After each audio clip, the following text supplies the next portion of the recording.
Hello, Alex Lafkus here. I'm packing up to head south to Arkansas, and I just wanted to kind of give you guys a quick run through of everything I'm taking. Um, so basically, when I load up, whether you're going for 5 days, 10 days, 2 weeks, 3 days, I would recommend having a few things. I would have 6 weight with probably a floating line. Never know what kind of situation you're going to get into. I've seen caddis hatches in January where I wish I'd have had a floater just to fish that. Um, I'm taking some sink tips for the six, but the chance of those being used, especially with 99% of my clients are repeats. I got a couple odd days here and there, and I might have to go to the 6 weight to get some people to cast it better. The 8 weight takes a little bit more. So I will have a 6 weight with 150 grain, something like that, just in case we got to use it to generate some action. But for the most part, I'm taking two 9 weights, three 8 weights, and I'm taking one. It says 11 on it. It's more of a 10 weight. It's a musky, Redington musky rod. Usually I don't take that rod, but I got some bigger stuff, and Jason and I have been talking. We got a couple of plans to target a couple of the bigger fish we know of, with some 10-inch stuff. But that stuff doesn't throw great on a 9 weight. So, this says 11, it's more of a 10, whatever. It should help just ease in the cast. But that's going to be for 9, 10-inch flies. I've got, a bunch of R8s. I really prefer the R8 over any of the other Sages out there. I've got a couple igniters that are just a little quick, not as smooth, in my opinion. I don't know. Maybe my casting stroke just matches better with the R8 now. Whatever. The biggest thing with these and why it's important to have multiples is, one, if I'm going to be throwing a lot of the 8 or 9 inch stuff, and if there's wind, I really prefer the 9 weight. 7, 8, whatever, you start getting in that size, the 9 weight does tend to throw it a little bit better, especially in the wind. With the 8s, 6, 7-inch flies are fine. The second you get the wind, you're going to want a little bit more grain weight on your line to propel the fly. So what I'm going to do is typically have two of these rods rigged, two 9s and two 8s. I will most likely have either probably the 350 Rio Striper on one of the 9 weights, for some of the faster, deeper type water, and it's all flow dependent, which is a big part of this. And then I'm going to have one with the 24-foot sink tip I like, the Type 3 24-footer, which is actually on this reel. It's a 300 grain. And those should be coming out this year. I don't think you got them yet. But basically what you need is something that's an in-between line. Like you want to have a Type 6.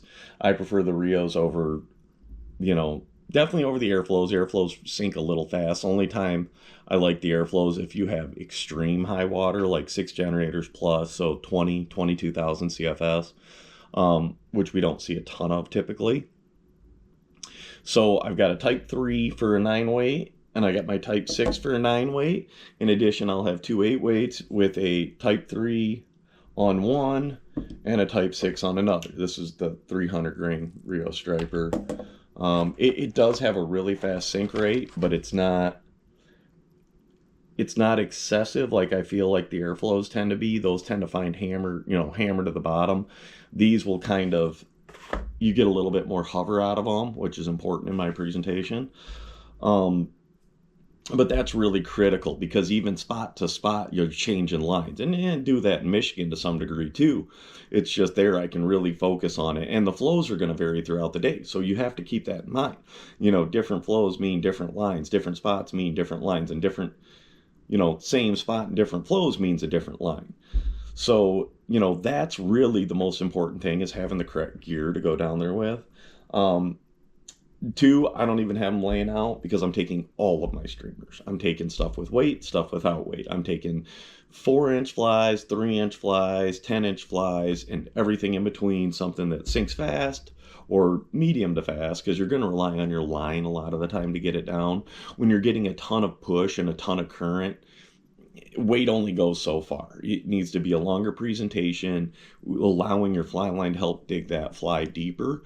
But I do want to have two, multiple different presentations. I want a bait that falls down towards the fish, a, which is a lot of times like a post spawny when they're really lazy, just getting off the rock. It falls into their face. They can't resist. Boom. Another thing to think about is these fish feeding the drift a lot, so something falling back in their head's an easy meal. They're going to eat it that way. And then a lot of the hovering type baits, which are typically the brush head I tie and I fish a lot. So I'm going to have those, and I'm going to have them from 3 inches to 8 inches. I'm going to have them in definitely my staple colors, which are going to be like, I have a real tendency to fish a lot of olive and yellow. You can mix in brown and yellow if that's your confidence color. Olive and whites. I'll have some chartreuse because I've had days with that. Gray and white. Those are really the 4 main colors I'm going to run. I'll mix in some other stuff here and there. I have a tendency to switch off one of those 4 colors when they're not biting and I'm trying stuff. Like straight banana peel yellow can be really effective at times too, especially in lower light.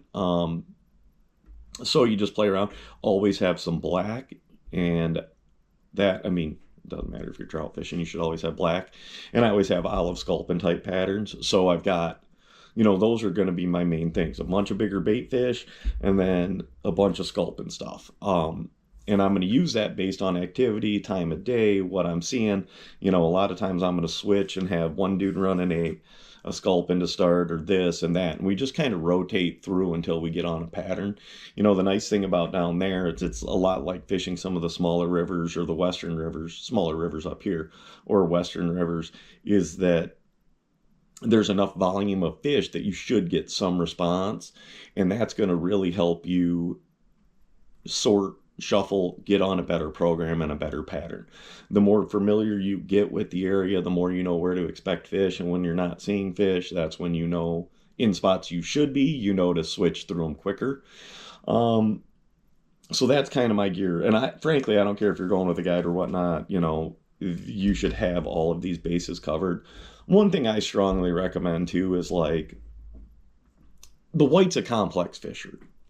I really advise booking a guide. If you've got 3 to 5 days, you're better off getting the guide and doing it. I understand it comes with a little bit more cost, but the more I fish and the more time I spend down there, the more you start realizing like, oh no, today it's fishing like this. Tomorrow it's like this. The next day it's like this.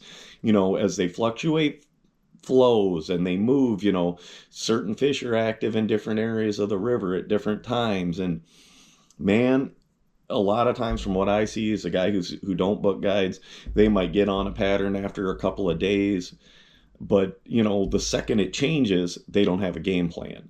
And then when you decide to start going with a guide, you'll realize it. I've been down there 16, 17 years now. So like you start seeing like, okay, if it's doing this, I'm doing that. If it's doing this, I'm doing that. I work with Jason Lloyd down there, and him and I will always see what it's doing or what it's supposed to do, make our game plan, see what's going on. And if flows change or the situation changes, we're not afraid to pull the plug and do something else, because we've got a situation. No matter what happens, we have an option. So it's just a little bit more. It's a little bit more than throwing your boat in on the Asable and floating down, or throwing it in on the Manistee and floating to your takeout. You really want to have those options available to you, and that only really comes with time. So, I say that my schedule's full, so it's not like I'm just sitting here trying to book trips. I'm just being honest with you. If you're gonna get 1 week to fish, yeah, you might luck into some fish, but consistently, the guides that I work with and guys I fish with, we have a lot of 10 to 15 fish days. Anybody can luck into a big one. We see probably more big ones than the average person, but routinely we are catching more fish than the other guys, and that's the best way for you to get a bigger one. It's different. A lot of it's different than Michigan in that you tend to catch a lot of, and it's, I guess it's the same in Michigan. You catch a lot of fish and then the big one shows up. Like bass, where a lot of times it's hard to target just that giant one unless you're seeing it on a bed, which is also something that became quite popular down in Arkansas, um, and targeting that one fish. So, and make sure if you are booking guide, you talk to them, you let them know, hey, I want a streamer fish. So many of the guys down there in the last 5 or 6 years, it's a bead fishing program. It's a, whatever, that's fine. They're going to catch fish. They're going to nymph. They're going to catch huge fish and they're going to throw beads, but they're not as dialed in on the streamer thing. It seems like the number of streamer fishermen has decreased. It has gotten harder. It isn't what it was. Yet the guys who stay on it, I'm seeing it as good now as I was, maybe without as much of the top end, but I'm seeing same numbers as I was quite some time ago. So, you know, that's that. But if you have any other questions on stuff, or you're going to head down there, or need some guide recommendations, whatever, feel free to leave it in the comments. I'm usually pretty good at getting back with those. Um, yeah, there'll be links to all this stuff down in the description, but hopefully that helped clarify some of the stuff. I'm just trying to put something together. I'm headed out in another day or two. Probably by the time this gets up, I'll be down there. So, yeah, hopefully some of that stuff helps. Like, subscribe, all that stuff helps keep me motivated, and I appreciate it. Thanks.